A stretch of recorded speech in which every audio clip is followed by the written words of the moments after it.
Good morning, ELD2. I gotta say, I just checked and some of you were working online and I'm really impressed. Just want to make a quick note that I know that you guys are using Google Translate and I think that's fine. Some of you are using it for it looked like your history classes, and that's great. But when you use huge chunks of Google Translate, as it goes from English to your native language, the more text, the more confusing it can get. So try and focus on just the part that you don't know. You guys should be able to understand most of what your teachers are posting. Have some confidence, okay?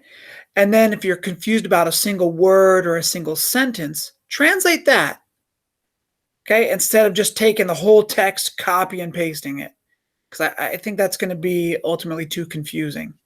So, all right, with that said, let's go ahead and jump into Showdown with Big Eva. So, I've got it all set up here. Showdown with Big Eva. So, first of all, showdown is a word that you might not know, and it means to have a face-off, to have two people come together and fight. So, Big Eva, of course, makes it sound like a big girl, a big, strong, hulking, big girl. So, let's go ahead and jump into it. In Jump Away, Fenny figures out how he will deal with a threat from Mike. In this personal narrative, a student tells how she dealt with a bully. Showdown with Big Eva by Lila Ali. Now, you should recognize this name Ali for the name Muhammad Ali, who is her father. He is a very famous boxer, and you can see in this picture here that she looks like she's kind of got her fists tied up like a boxer and she's throwing that punch. I saw my sophomore year as a new beginning. I was looking forward to going to a new high school and was happy to be starting out fresh.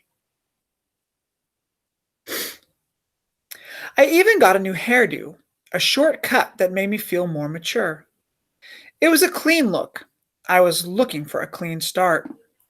My older sister Hannah and my best friend Alice had been going to Hamilton High, where they seemed to be having fun.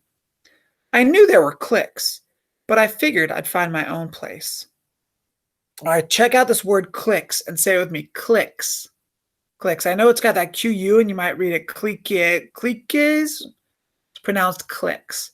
And a clique is a group of people. So we might think of like the jocks, the football players, or the drama people, or the goths, or the computer geeks, right? We got all these different little groups, these cliques. And when we think about high school, we think about these tiny little groups. I knew there were cliques, but I figured I'd find my own place.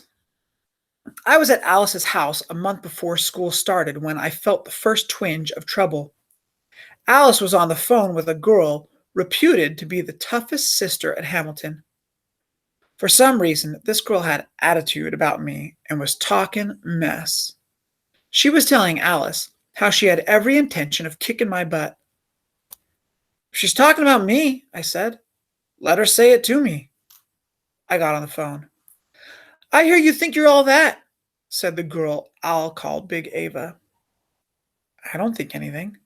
Well, don't think you can stroll over to Hamilton and be cool, because you can't. I don't want you there.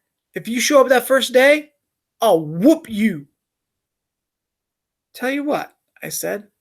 Not only will I show up the first day, but I'll personally come over and introduce myself to you.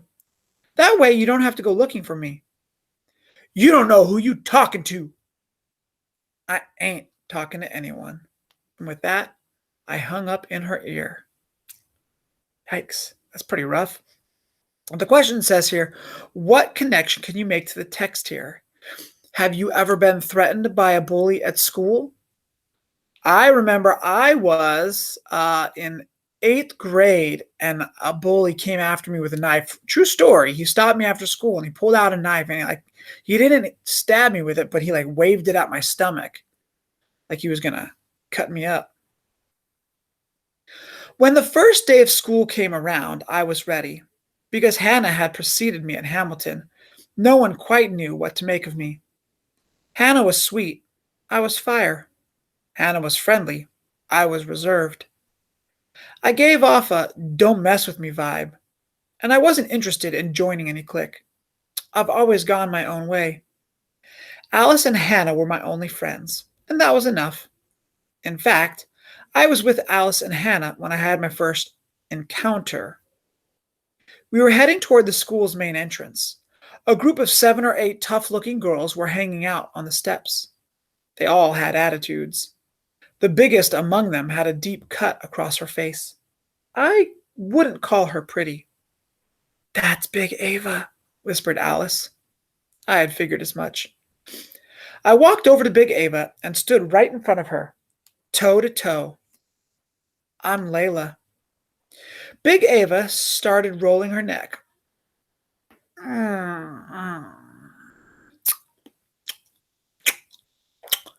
Chewing gum and scowling like she wanted to fight. I still don't know why. I didn't care. I wasn't budging. I told you I'd introduce myself, I said. So here I am. Girl, she said, you don't know who you're messing with. Her girls closed ranks and started moving in on me. I still didn't budge. That's when the bell rang. After school, said Big Eva. I'll be looking for you. I'll save you the trouble. I'll meet you right here. Word got out. The whole school was buzzing with anticipation. All right, so a couple things here. Toe to toe is literally when two people's toes start matching up. They line up because they're standing so close, almost nose to nose. These girls are just in each other's faces. Okay? And one thing I notice is the way in which Layla speaks. She has no emotion in her words. I'm Layla. I told you I'd introduce myself. I'll save you the trouble. I'll meet you right here. There's nothing to convey that she's yelling at Big Eva or that she's threatening Big Eva. But Big Eva, she's the one who sounds like, "Arr." So notice the tone and the difference in these two characters. All right, and then lastly, buzzing with anticipation. Look, you guys know what it's like. When you hear that some trouble is going to happen, did you know there's going to be a fight? There's going to be a fight after school. There's going to be a fight. And everyone's kind of talking about it. And the whole school's talking about it. There's this energy buzzing. And everyone's excited. Not in a good way. You shouldn't go watch fights. That's bad. But still, that excitement is there. Big Eva wouldn't back down. And Layla Ali, who wouldn't be intimidated, was going head to head. When the final bell rang at 3:30, I was back on the steps waiting for Big Eva, with a crowd gathered around. Everyone wanted action, and I was ready for whatever. When Eva didn't show up, I was half relieved, half disappointed. I started walking to Taco Bell, and a large group walked with me. After a few steps, I looked across the street and saw Big Eva and her girls heading for the same place. A large group also trailed them. It was a scene straight out of Grease. Grease, of course, is a movie and it's a musical. It's pretty fun. I would recommend you try and watch it. When we got to Taco Bell, I ordered, then found a seat on one side of the restaurant. Ava's gang sat on the other.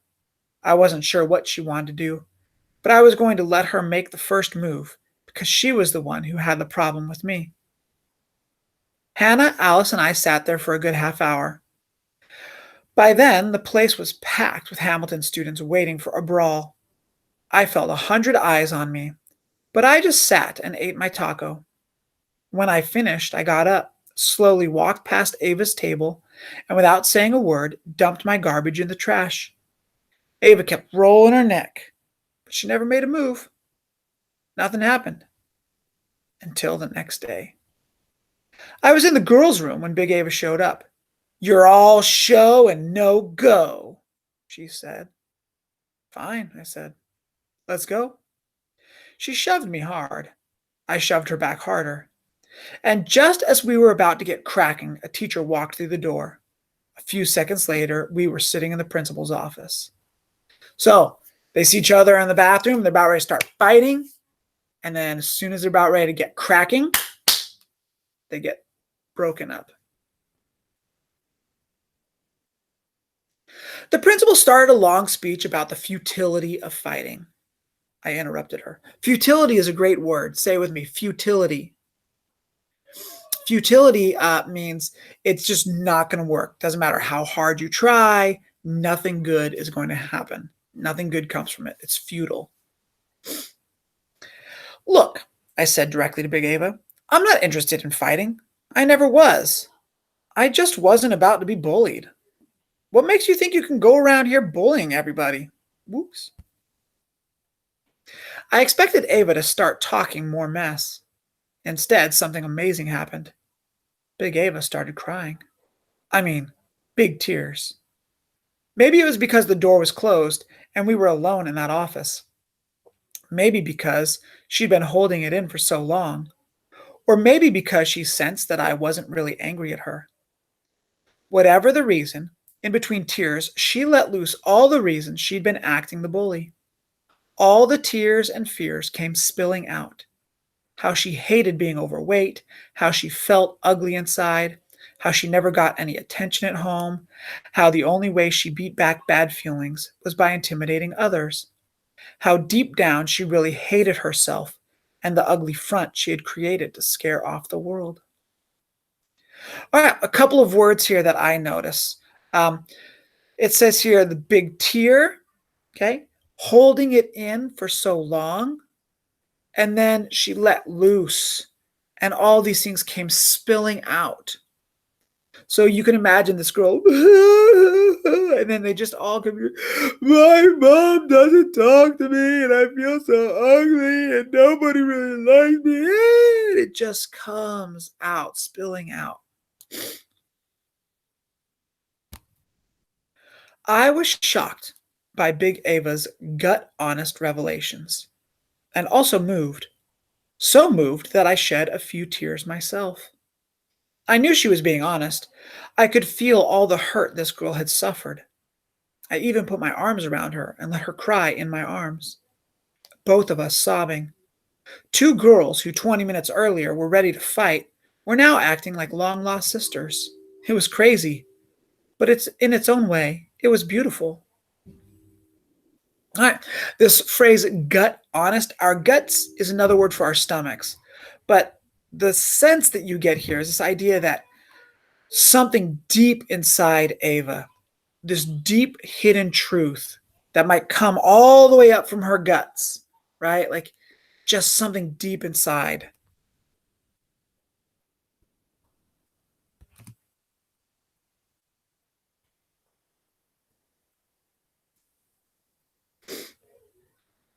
I'm not saying Big Ava reformed and joined the Girl Scouts, but the chip was off her shoulder.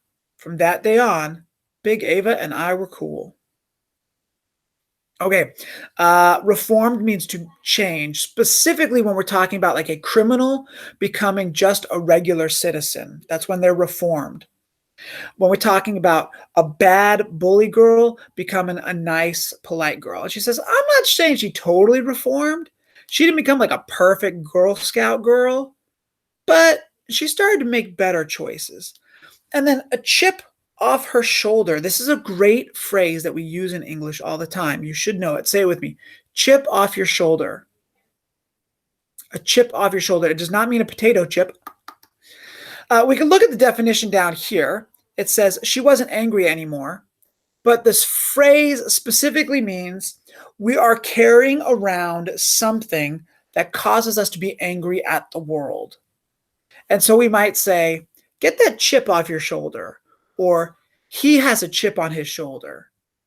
And it basically means something, whatever it is, maybe, you know, my car broke down. And so when you're talking about your car, I'm like, who cares about cars anyway?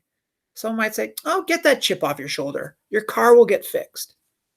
Or somebody doesn't have enough money. So you go, oh, I'm so poor. I don't like rich people. And someone goes, get your chip off your shoulder. You've got a job. You're making plenty of money. Whatever it is. So that's a good phrase to know in English. All right. So that is Layla Ali. And all right, hopefully that helped you understand the story a little bit. And with that, we're going to say adios, amigos.